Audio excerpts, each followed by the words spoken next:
यह प्रश्नावली का 11वां सवाल। ये क्या बोल रहा है कि समांतर श्रेणी 3, 15, 27, 39 का कौन सा पद उसके 54वें पद से 32 अधिक है। तो इसमें प्रथम पद तो दिया गया है 3, सर्वांतर निकालिए। तो सर्वांतर निकालने के लिए क्या किया, दूसरे पद में पहले पद को घटाया तो आया कितना, 12। तो उसमें बोल रहा है कि कौन सा पद 54वें पद से 132 अधिक होगा। तो माना nवां पद होगा। तो nवां पद क्या होगा, 54वें पद से 32 अधिक होगा। तो जब जो nवां पद है वह जब 54वें पद पर 132 जोड़ दिया जाए तब उसके क्या होगा, बराबर होगा। यह सवाल बोल रहा है। तो अब हल किए तो an को कैसे लिख सकते हैं, a प्लस n माइनस 1 d। और 54वें पद को कैसे लिख सकते हैं, a plus 54 minus 1 d plus 132। अब इस a से ये कट गया, ये आया n माइनस 1 और d बराबर यहाँ क्या दिया गया है, 12। ये हो गया 54 में से एक गए तो हो गया 53 गुणे d का मान क्या है, 12 प्लस 132। ये n माइनस 1 हुआ, ये हुआ 53 का गुणा 12 में किया तो आया 636 प्लस 132। ये 12 क्या हाँ चला गया बटे में। तो ये हो गया n माइनस 1, इसको जोड़ा तो ये हो गया 768 बटे में क्या आ जाएगा, 12। तो इसको भाग दिया तो ये आया 64 बार गया। तो n बराबर क्या हो जाएगा, 64 प्लस 1। तो n बराबर कितना आया, 65। तो इसमें टोटल कितने पद हैं, 65 पद हैं। और इसका जो nवां पद है मतलब जो 65वां पद है वह 54वें पद से 132 अधिक है। ये इसका क्या है, आंसर। ये प्रश्नावली का 12वां सवाल। ये क्या बोल रहा है, दो समांतर श्रेणियों का सर्वांतर समान है। यदि उनके 100वें पद का अंतर 100 है तो उनके 1000वें पदों का अंतर क्या होगा। तो मान लीजिए पहली श्रेणी क्या है, a1 plus d, a1 plus 2d, ऐसी बढ़ती जाएगी। और दूसरी श्रेणी क्या हो जाएगी, a2 plus d, a2 plus 2d, ऐसी बढ़ती जाएगी। तो ये है पहली श्रेणी, ये है दूसरी श्रेणी। तो पहली श्रेणी का 100वें पदों का अंतर और पहले श्रेणी का 100वां पद माइनस दूसरी श्रेणी का 100वां पद, उसका अंतर क्या है, 100 है। इसका 100वां पद क्या हो जाएगा, a1 प्लस 100 माइनस 1 d। इसका हो जाएगा a2 प्लस 100 माइनस 1 d। इन दोनों का अंतर कितना है, 100 है। तो यहां लिखा a1 प्लस 100 में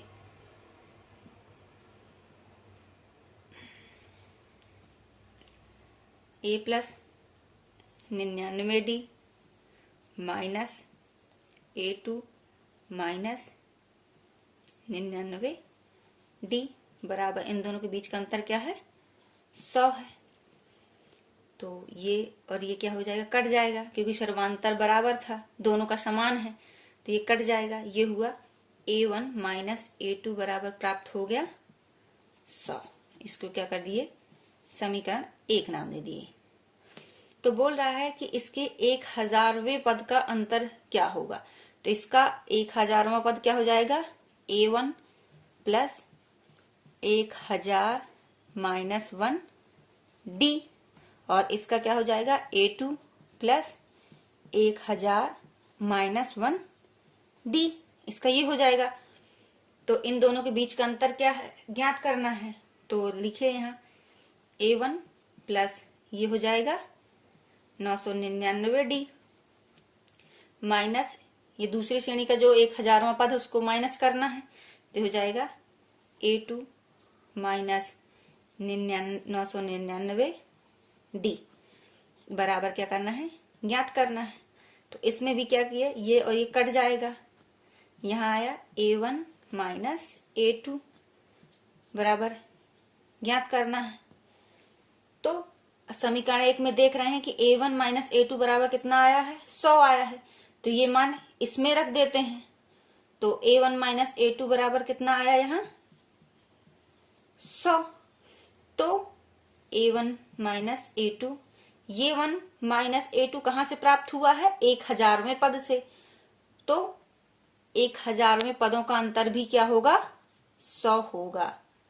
तो इन श्रेणियों के 1000वें पदों का अंतर क्या होगा 100 होगा, यहां लिख दिए 1000वें पदों का अंतर 100 होगा। ये इसका क्या है आंसर। ये प्रश्नावली का अगला सवाल ये बोल रहा है 3 अंकों वाली कितनी संख्याएं 7 से विभाज्य हैं। 3 अंकों की संख्या कहां से स्टार्ट होती है 100 से, और लास्ट 3 अंकों की लास्ट संख्या क्या होती है 999। 100 से लेके 999 तक ये 3 अंकों की संख्या है। तो 3 अंकों की ऐसी संख्याएं लेनी है जो 7 से विभाज्य हो। इसके और इसके बीच में 3 अंकों की ऐसी संख्याएं लेनी है जो 7 से पूरी पूरी कट जाए। तो 100 भी नहीं कटती, 101 भी नहीं कटती, 102 भी नहीं कटती, 103 भी नहीं कटती, 4 भी नहीं कटती, 5 भी। अब आया 100, जो ये 5 आया ये 7 से क्या है कट जाएगी। अब फिर अगली न 7 कटेगी, 6 न कटेगी, न 7, न 8, न 9, न 10, 11, 12 फिर कटती है 7 से, फिर 119 कटती है। और ऐसे ही करते करते करते करते सबसे बड़ी जो संख्या होगी 999 क्या है सबसे बड़ी है 3 अंकों की, लेकिन 999 भी नहीं कटती, 998 भी नहीं कट रही है 7 से। कितनी कटेगी 994। 3 अंकों की सबसे बड़ी संख्या क्या है 994 है जो 7 से कट रही है। फिर ना तो 95 कटती है, ना 96, ना 97, ना 98, ना 99। सबसे छोटी संख्या ये है जो 7 से कटती है 3 अंकों की, और सबसे बड़ी संख्या क्या है 994 है। अब देखा कि ये तो हमें श्रेणी प्राप्त हो गई, अब इनके बीच का सर्वांतर देख लिए, तो इनके बीच का सर्वांतर भी मतलब 7 ही हो रहा है, क्योंकि 7 से विभाजित है, इसमें 7 ही से ही बढ़ेगी आगे। तो 3 अंकों की जो श्रेणी है जो 7 से विभाज्य है वो एपी श्रेणी क्या निकल आएगी 105, 112, 119 डैश डैश डैश, और अंतिम पद क्या हो जाएगा 994। इसमें पहला पद क्या हो जाएगा 105 और डी क्या है 7 होगा। क्यों? क्योंकि 7 से विभाज्य है, तो 105, फिर 105 में 7 जोड़े तो 112, 112 में 7 जोड़े तो 19, इस तरह 7 से विभाजित संख्याएं प्राप्त हो जाएंगी। और सबसे लास्ट वाली संख्या क्या है ये 994 है, तो अंतिम पद क्या है 994। तो इसमें बोला है कि कुल कितनी संख्याएं, तो जब लास्ट पद 1994 है तो कुल संख्याएं ये जौन सा पद होगा वही पद क्या हो जाएंगे कुल संख्याएं हो जाएंगी। जैसे इसका अगर लास्ट पद 119 मानते तो कौन इसमें टोटल कितने अंक हो जाते 1, 2, 3, मतलब तीसरा पद क्या है 119 है। इसी तरह इसमें भी है, तो मान लिए एनवा पद क्या है 994, और एनवा पद ही सबसे लास्ट वाला पद है, तो लास्ट में पद जो एन निकलेगा वही टोटल संख्याएं हो जाएंगी। तो ए एन बराबर लिखे ए प्लस एन माइनस 1 डी, ये हो गया 994, पहला पद क्या दिया गया है 105, n निकालना है, d क्या दिया गया है 7, 994 माइनस 105 बराबर हो जाएगा n प्लस 1 7। 994 में 105 जाएंगी तो आएगा 889, ये 7 आ जाएगा नीचे बराबर n माइनस 1। तो इसका भाग कितनी बार जाएगा 127 बार। तो 127 प्लस 1 बराबर 9, 128 बराबर n। इस श्रेणी का 128वां पद ही 1994 है और 128वां पद ही लास्ट पद है। तो मतलब उसमें टोटल कितने अंक हैं, मतलब टोटल कितनी संख्याएं हैं, 100 और 999 के बीच 128 संख्याएं हैं जो 7 से क्या होंगी, विभाज्य होंगी। यही इसका क्या है आंसर। यह 14वां सवाल, ये क्या बोल रहा है, 10 और 250 के बीच में 4 के कितने गुणज हैं। तो 10 और 250 के बीच, एक तो 10 नहीं कटती 4 से, 11 नहीं कटती, 12 कट रही है, फिर 16, फिर 20, डेड डैश ऐसे कटती जाएंगी। 250 भी 4 से नहीं कटती, तो सबसे बड़ी संख्या इसकी हो जाएगी 248, जो 4 से कट जाती है। तो ये है अंतिम संख्या, जो 248 है अंतिम संख्या जो 4 से कट जाती है। और 4 के कितने गुणज, मतलब गुणज मतलब क्या होता है कि ऐसी संख्याएं जिसके गुणनखंड करें तो 4 आए। जैसे ये 4 × 12, 4 चौको 16, 4 पंचे 20, मतलब 4 आ रहा है। या फिर ये कह सकते हैं कि 4 से कट जाए। तो ऐसी संख्याएं कितनी हैं 10 और 250 के बीच। पहले तो श्रेणी अपन को प्राप्त हो गई 12, 16, 20, डेड डेड डैश 248। तो ए बराबर निकला 12, डी बराबर निकला 4, और जो लास्ट पद है उसको कह देंगे ए एन बराबर है 248। तो माना इसके 10 और 250 के बीच n संख्याएं हैं, n संख्याएं हैं जो 4 के गुणज हैं। तो सूत्र में लिखा ए एन बराबर कितना है आया, ए प्लस एन माइनस 1 डी। ए एन कितना है 248, ए क्या है 12 प्लस एन माइनस 1, और डी क्या है 4। इसको इस साइड लाए तो 248 माइनस 12, ये 4 आ जाएगा बटे में 4 बराबर n माइनस 1। ये हुआ 248 में 12 जाएंगी तो कितना आएगा 236 बटे 4 माइनस प्लस 1 बराबर n। तो ये कटा, ये कितनी बार जाएगा 59 बार। तो 59 प्लस 1 बराबर कितना हुआ 60। तो कुल कितनी संख्याएं हैं, जो 60वां पद है वो क्या है 248 है। इस श्रेणी में 60वां पद जो है वो 248 है और 260वां पद है 248 है। तो इसमें टोटल कितनी संख्याएं होंगी 60 ही होंगी, क्योंकि अंतिम पद है 248। तो टोटल कितनी संख्याएं हो जाएंगी 60। तो 10 और 250 के बीच में 60 संख्याएं हैं जो कि 4 की गुणज है। ये इसका क्या है आंसर। ये अगला सवाल, ये क्या बोल रहा है, n के किस मान के लिए दोनों समांतर श्रेणियां 63, 65, 67 और 3, 10, 17 डैश के nवें पद बराबर होंगे। तो क्या बोल रहा है कि इसका nवां पद मतलब 63, 65 और 67 डैश 3, 10, 17 इनके nवें पद बराबर होंगे।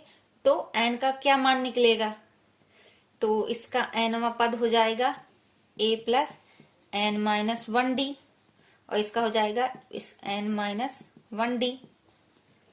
अब तो इसका प्रथम पद क्या है 63 प्लस n माइनस 1 और d इसका क्या है 65 में 63 जाएंगी तो निकल आएगा 2।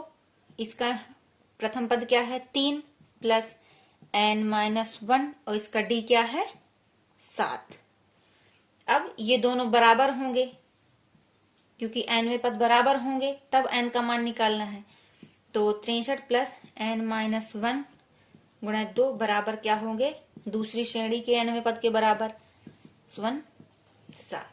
ये इस साइड आया तो 63 माइनस 3 और ये इस साइड जाएगा तो n माइनस 1 गुणा 7 माइनस n माइनस 1 2 ये जाएगा तो यहाँ आएगा 60। n माइनस 1 कॉमन आया तो ये आया 7 माइनस 2 तो 60 7 में 2 जाएंगी 5 ये इस साइड आ जाएगा बटे में n माइनस 1 तो ये आया 12 तो n बराबर क्या आ जाएगा 12 प्लस 1 तो n बराबर आया 13। तो n के 13 मान के लिए दोनों श्रेणियों के nवें पद बराबर होंगे। मतलब कि इस श्रेणी का 13वां पद और इस श्रेणी का 13वां पद आपस में क्या होंगे बराबर होंगे। यही इसका क्या है आंसर। ये अगला सवाल ये क्या बोल रहा है वह समांतर श्रेणी ज्ञात कीजिए जिसका तीसरा पद 16 है और 7वां पद 15वें पद से 12 अधिक है। तो मान लीजिए वो एपी श्रेणी क्या हो जाएगी a plus D a plus 2d dot dot dot ऐसी बढ़ती जाएगी। तब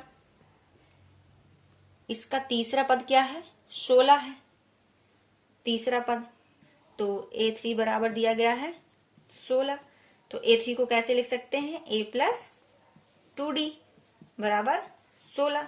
ये 2 कैसे आए तो अब बताने की जरूरत नहीं है क्योंकि अगर यहाँ 3 है तो d का गुणांक क्या हो जाएगा 2 तो ये आएगा a प्लस 2d बराबर 16 दिया गया है। ये क्या कर दिए समीकरण 1। अब दूसरा क्या बोल रहा है कि 7वां पद 5वें पद में से 12 अधिक है। तो जो इस श्रेणी का 7वां पद है a7 बराबर किसके है 5वें पद से 12 अधिक है। मतलब 5वें पद में यदि 12 जोड़ दिया जाए तो वह 7वें पद के क्या हो जाएगा बराबर हो जाएगा। तो इसको कैसे लिखे a प्लस 6d और 5वें पद को क्या लिखे a प्लस 4d प्लस 12। इस a से कट जाएगा। अब ये इस साइड आया 6d माइनस 4d बराबर 12 समय 4 गई 2d बराबर 12 तो ये हो गया 6। तो d बराबर कितना आया 6। अब ये d का मान किस में रख दें समीकरण 1 में रख दें तो रखा तो a प्लस 2 गुणे 6 बराबर 16 तो ये हो जाएगा 16 माइनस 6 दूनी 12 तो ये हो जाएगा 4।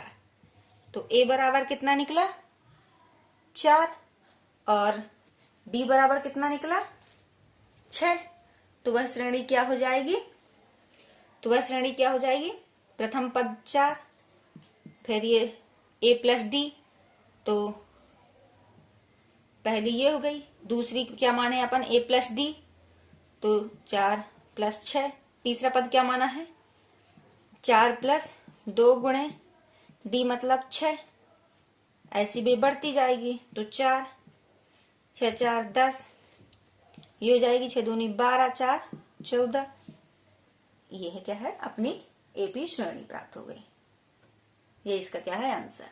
ये अगला सवाल ये क्या बोल रहा है समांतर श्रेणी 3 8 13 डैश डैश 253 में अंतिम पद से 20वां पद ज्ञात कीजिए। अंतिम पद से 20वां पद ज्ञात करना है। जैसे कि अपने पास दिया गई है कोई श्रेणी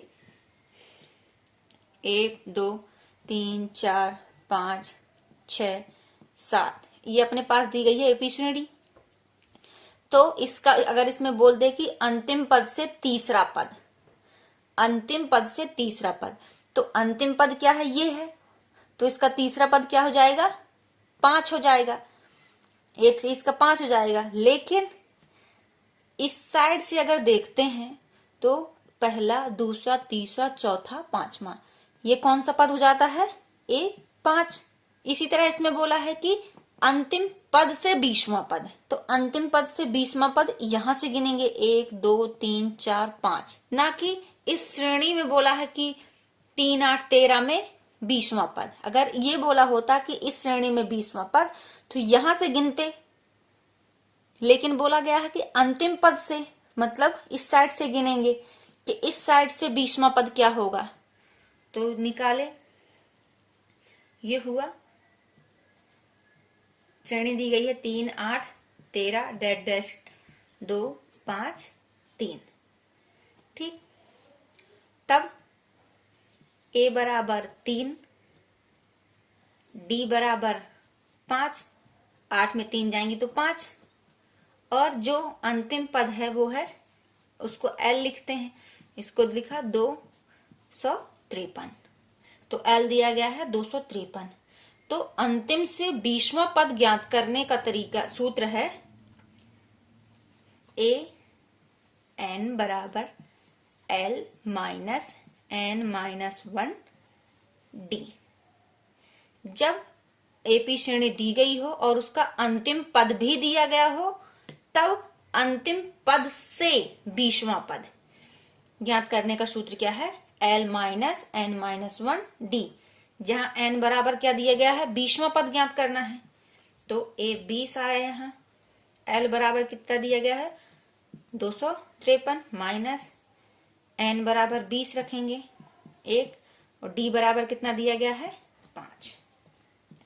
ये हो गया 253, ये हो गया 19 गुणे 5, तो ये आया 253, और 19 गुणे 5 हो गया 95। तो 253 में 95 गया तो कितना आया, 8 5 1, 158। तो इस श्रेणी का अंतिम से 20वां पद क्या हो गया, 158। ये इसका क्या है, आंसर। ये अगला सवाल ये क्या बोल रहा है, किसी समांतर श्रेणी के चौथे व 8वें पद का योग 24 है तथा 6वें व 10वें पदों का योग क्या है, 44 है। तो इस समांतर श्रेणी के प्रथम 3 पदों को ज्ञात कीजिए। तो श्रेणी क्या है, A plus D, A plus 2D। प्रथम 3 पदों तक ज्ञात करना है, तो 3 पद ये हो गए। अब इसका बोल रहा है चौथा और 8वां पदों का योग क्या है, 24 है। तो चौथा पद हो गया A4 प्लस A8 पद का योग कितना है, 24 है। इसको कैसे लिख सकते हैं, A प्लस 3D, और इसको लिख सकते हैं A प्लस 7D बराबर 24। तो ये हो गया 2A प्लस 10D बराबर 24। 2 कॉमन ले लिया तो A प्लस 5D, और 2 कॉमन लिया तो इस साइड भाग जाएगा, तो ये हो जाएगा 12।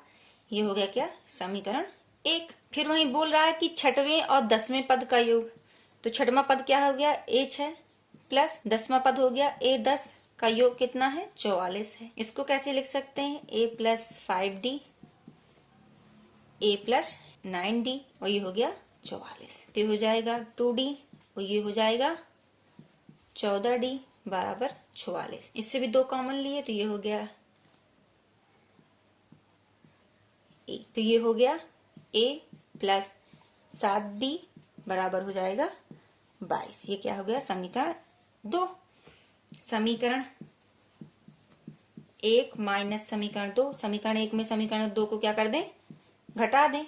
तो लेफ्ट वाले पक्ष से लेफ्ट वाला और राइट वाले पक्ष से राइट वाला घटा देते हैं, तो ये हो गया A plus 5D minus A minus 7D बराबर 12 में 22 को घटाया तो ये कटा, ये हो जाएगा माइनस 2D, और ये हो जाएगा माइनस 10। ये माइनस कटा, 2 पंचे 10, तो डी बराबर कितना आया 5। इस डी को चाहे समीकरण 1 में रख दें या समीकरण 2 में रख दें। समीकरण 1 में रखा तो ये हो गया a प्लस 5 गुणे 5 बराबर 12। तो ये हो गया 12 माइनस 25। तो a बराबर कितना आया -13। तो प्रथम पद इसका क्या है -13 आया। दूसरा पद क्या है a प्लस डी, तो -13 प्लस 5। तीसरा पद क्या है -13 प्लस 2 गुणे 5, तो ये हो गया -13, ये हो जाएगा -8, ये हो जाएगा -3। इसी तरह श्रेणी आगे बढ़ती जाएगी। लेकिन हमें 3 पदों तक निकालना था, तो अपने 3 पद क्या आ गए समांतर श्रेणी के -13, -8, -3। ये इसका क्या है आंसर। ये प्रश्नावली का अगला सवाल, ये क्या बोल रहा है, सुब्बा राव ने 1995 में 5,000 रुपए के मासिक वेतन पद पर कार्य करना आरंभ किया और प्रत्येक वर्ष उसके 200 की वेतन वृद्धि होती है, तो किस वर्ष में उसका वेतन 7,000 रुपए हो जाएगा।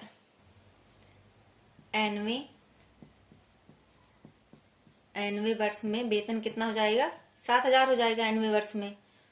तो उसका पहले वर्ष का वेतन कितना था 5,000 है, फिर 200 की वृद्धि होती है हर वर्ष, तो 200 की वृद्धि होती है मतलब दूसरे साल का वेतन उसका हो जाएगा 5,200, तीसरे साल का हो जाएगा 5,400। ऐसे करते करते उसका लास्ट महीने का मतलब वेतन कितना है निकालना है 7,000 हो जाता है। तो लास्ट पद कितना है 7,000 है। तो अब निकाले तो a बराबर इसमें है 5,000, d बराबर कितना है 200 और an बराबर कितना है 7,000। तो n बराबर क्या करना है ज्ञात करना है। तो सूत्र क्या हुआ an बराबर a प्लस n-1 d, जहां an क्या है 7,000 है, a 5,000 है, प्लस n निकालना है और d कितना दिया गया है 200।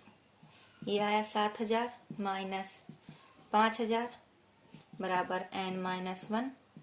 ये 200 क्या आ जाएगा बटे में, ये कटा तो ये हो गया 2,000।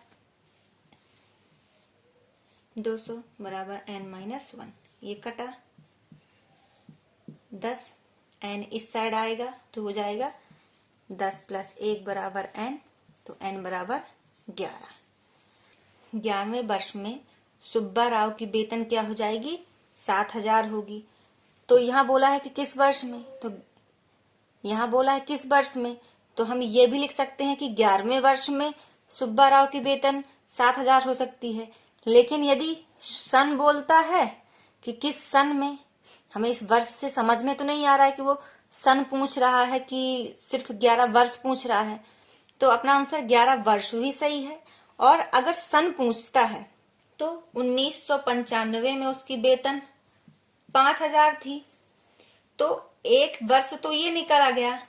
अब कितने बचे 11 वर्ष में एक वर्ष ये निकल गया, बचे कितने 10 वर्ष। तो 10 वर्ष कब होंगे 2005। तो 2005 में सुब्बा राव की वेतन क्या हो जाएगी 7,000 हो जाएगी। ये इसका क्या है आंसर। ये है अगला सवाल, ये क्या बोल रहा है, रामकली ने किसी वर्ष के प्रथम सप्ताह में 50 रुपए की बचत की, फिर अपनी साप्ताहिक बचत रुपए 17.5 बढ़ाती है। यदि 9वें सप्ताह में उसकी साप्ताहिक बचत 207.50 हो गई हो तो n ज्ञात कीजिए। तो वह सप्ताह ज्ञात करना है कि किस सप्ताह में उसकी बचत 207.50 हो गई है। तो पहले सप्ताह में बचत उसकी कितनी है 50 है, फिर वह अपनी साप्ताहिक बचत 17.5 बढ़ाती गई है। बढ़ाती गई है मतलब ये सर्वांतर है, तो 50 प्लस 7.5, फिर अगले सप्ताह क्या हो जाएगी 50 प्लस 2 गुणे 17.5। ऐसे ऐसे करते करते जो लास्ट सप्ताह है, nवें सप्ताह है, उसमें उसने कितनी बचत की? 207.50 रुपए। तो ये आया 50। फिर ये आया 67.5। ये आया 85.0। ठीक। Dash dash dash 207.50। तो पहला पद क्या है? 50। डी क्या हो जाएगा? 17.5। और जो nवां सप्ताह है वो क्या, उसमें बचत कितनी है? 207.50। तो n बराबर क्या करना है? ज्ञात करना है। सूत्र में रखा ए एन बराबर a प्लस n माइनस 1 डी। ए एन में बचत की है उसने 207.5। ये 0 हटा सकते हैं, यहाँ 5 बस लिख सकते हैं। ये आया a कितना है? 50 प्लस n माइनस 1 डी कितना है अपना? 17.5। 207.5 माइनस 50 किया, बराबर क्या आया? माइनस n माइनस 1 गुणे 17.5। 207 में 50 जाएंगी तो कितना आएगा? 157.5। ये आएगा तो नीचे आ जाएगा 17.5। ये n माइनस 1, इससे ये कटा, ये हो जाएगा 35 पंचे, और ये हो जाएगा 315। फिर हो जाएगा 35 से कम 35, 35 नम्मा 315। तो आया n माइनस 1 बराबर 9। तो n बराबर कितना आया? 9 प्लस 1। तो n बराबर कितना आया? 10। मतलब 10वें सप्ताह में उसकी साप्ताहिक बचत 207.50 रुपए हो जाएगी। ये इसका क्या है? आंसर।